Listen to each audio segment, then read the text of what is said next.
بسم اللہ الرحمن الرحیم۔ السلام علیکم ورحمۃ اللہ وبرکاتہ۔ جی ناظرین کرام، الحمدللہ ثم الحمدللہ، آج 19واں روزہ ہے اور سبحان اللہ رمضان مبارک بڑی تیزی سے گزر رہا ہے اور الحمدللہ 19واں روزہ ناظرین کرام اس کے بڑے خاص اعمال اور وظائف ہیں۔ ناظرین کرام 19واں روزہ یقیناً اب 20واں روزہ قریب ہی ہے اور یقیناً بالکل اختتام کی طرف، دوسرے عشرے کے ہم اختتام کی طرف بالکل قریب پہنچنے والے ہیں۔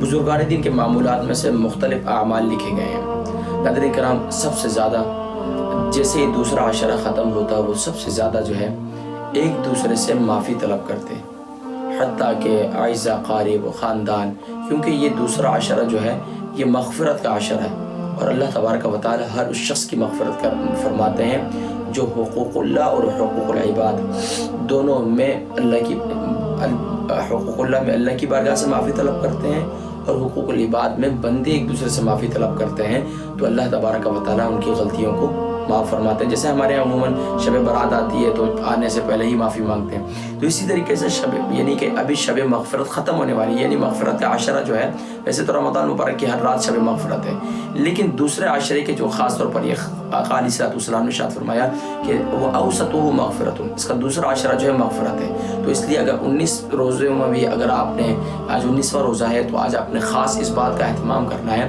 کہ ایک دوسرے آپ یہ سوچیں کہ آپ سے کوئی ناراض تو نہیں ہے یا آپ کسی سے ناراض تو نہیں ہے، آپ اس کو بھی معاف کر دیں، کیونکہ ہم اپنے رب سے بھی یہی چاہتے ہیں۔ اللہ تبارک و تعالی ہم سب کو یہ جذبہ نصیب فرمائے۔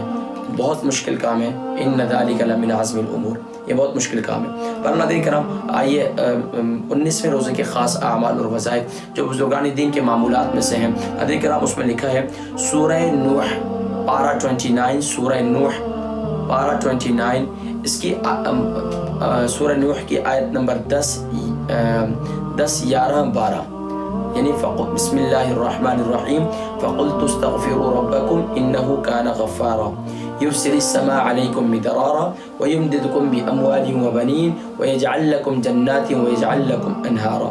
تو گویا کہ 10، 11 اور 12 اول آخر درود شریف کے ساتھ یہ بعد نماز فجر 10، 11، 12 آپ نے انہی آیہ مبارکہ کو آپ نے 11 بار پڑھنا ہے اور اللہ کی بارگاہ میں دعا کرنی ہے۔ یقین جانیے کہ جو لوگ بے اولاد ہیں اللہ کریم ان کو اولاد کی نعمت نصیب فرمائیں گے، جو لوگ سچی توبہ اپنے گناہوں سے کریں گے اللہ رب العالمین ان کو پورے سال رزق میں فراوانی نصیب فرمائیں گے، اور جو لوگ صحیح معنوں میں توبہ استغفار کریں گے اللہ تبارک و تعالی کبھی بھی ان کے گھر میں رزق کی تنگی نہیں آنے دیں گے۔ تو انشاءاللہ آپ نے بعد نماز فجر جو ہے 11 بار یہ آپ نے سورہ نوح آیت نمبر 10، 11، 12 آپ نے یہ آیہ مبارکہ کا ورد کرنا ہے اور اللہ کی بارگاہ میں سجدے میں جا کر دعا کرنی ہے۔ اور اسی طریقے سے ناظرین کرام بعد نماز ظہر جو ہے آپ نے یہ عمل کرنا ہے اور وہ کیا ہے؟ سبحان اللہ، پیارے نبی کریم صلی اللہ علیہ وسلم کی دعا، اللہم انا نجعلک فی نحورہم ونعوذ بک من شرورہم۔ اگر کسی کو یہ دعا یاد نہ ہو تو اللہ کی بارگاہ میں یہ دعا کریں، یا قوی یا قوی یا قوی، اول آخر درود شریف کے ساتھ یہ آپ نے اول آخر درود شریف کے ساتھ اسے 101 مرتبہ پڑھنا ہے اور اللہ کی بارگاہ میں دعا طلب کرنی ہے کہ یا اللہ تو مجھے ہمت دے، طاقت دے کہ میں لوگوں کو معاف کر سکوں، کہ لوگ مجھے معاف کر سکے اور میں لوگوں کو معاف کر سکوں۔ تو انشاءاللہ یا قوی زور کی نماز کے بعد 101 مرتبہ پڑھنا ہے آپ نے، اور اول آخر درود شریف لیکن لازمی ہے۔ اب بعد نماز عصر جو ہے ناظرین کرام آپ نے خاص طور پر یہ سورہ شورا آیت نمبر 1، سورہ شورا یہ 25 سپارے کے اندر موجود ہے، سورہ شورا آیت نمبر 1، بسم اللہ الرحمن الرحیم، حامیم عین سین قاف كذلك يوحي إليك وإلى الذين من قبلك الله العزيز الحكيم۔ اول آخر درود شریف کے ساتھ سورہ شورا کی آیت نمبر یہ جو 1 ہے آپ نے اسے بعد نماز عصر آپ نے اسے 21 بار پڑھنا ہے اور اللہ کی بارگاہ میں دعا کرنی ہے۔ یہ جو زور کے بعد کا عمل ہے اور عصر کے بعد کا عمل ہے اللہ تبارک و تعالی اس کی برکت سے دشمن کے شر سے اور ہر حاسد کے شر سے اللہ کریم محفوظ فرمائیں گے۔ کون سے؟ اور اس کے بارے میں سورہ شورا کی آیت نمبر 1 کے بارے میں امام غزالی فرماتے ہیں کہ یہ آیا مبارکہ آپ دشمنوں کے شر سے بچنے کے لیے بڑی بہترین ہے. اور سب سے بڑا دشمن کون ہے؟ شیطان ہے، جو ہمیں مغفرت سے روکتا ہے، ہمارے مغفرت والے اعمال سے روکتا ہے. تو یہ خاص طور پر آپ نے اس بات کا اہتمام کرنا. اور اسی طریقے سے ناظرین کرام میں نے ذکر کیا تھا بعد نماز ظہر جو ہے کوئی اگر یہ دعا نہ پڑھ سکے اللہم انا نجعلک فی نحورہم ونعوذ بک من شرورہم، اچھا اس سے کتنی مرتبہ پڑھنا ہے؟ اس سے آپ نے 41 ٹائم پڑھنا ہے اللہم انا نجعلک فی نحورہم ونعوذ بک من شرورہم. اگر یہ دعا آپ کو نہیں آتی تو آپ نے یا قویو 101 بار پڑھنا ہے. ناظرین کرام اب بعد نماز مغرب کون سا عمل کرنا ہے؟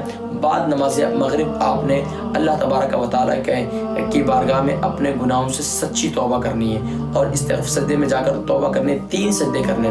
پہلے سجدے میں جا کر آپ نے جو ہے 11 مرتبہ آپ نے اللہ کی بارگاہ میں دعا کرنی ہے استغفر اللہ ربی من کل ذنب واتوب الیہ.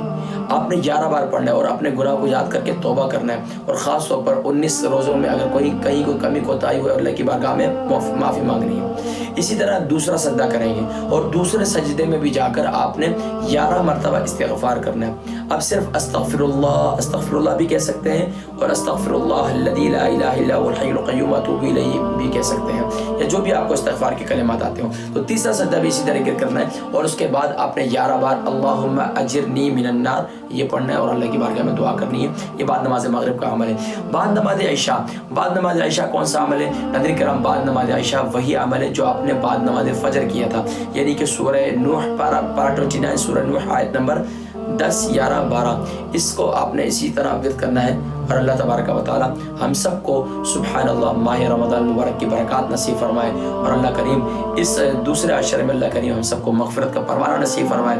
انشاءاللہ 20ویں روزے کے بہت ہی خاص اعمال اور وظائف ہیں، انشاءاللہ ناظرین کرام اس کا میں تذکرہ اگلے نشست میں کروں گا. اپنے دعاؤں میں یاد رکھیے گا. السلام علیکم ورحمۃ اللہ وبرکاتہ.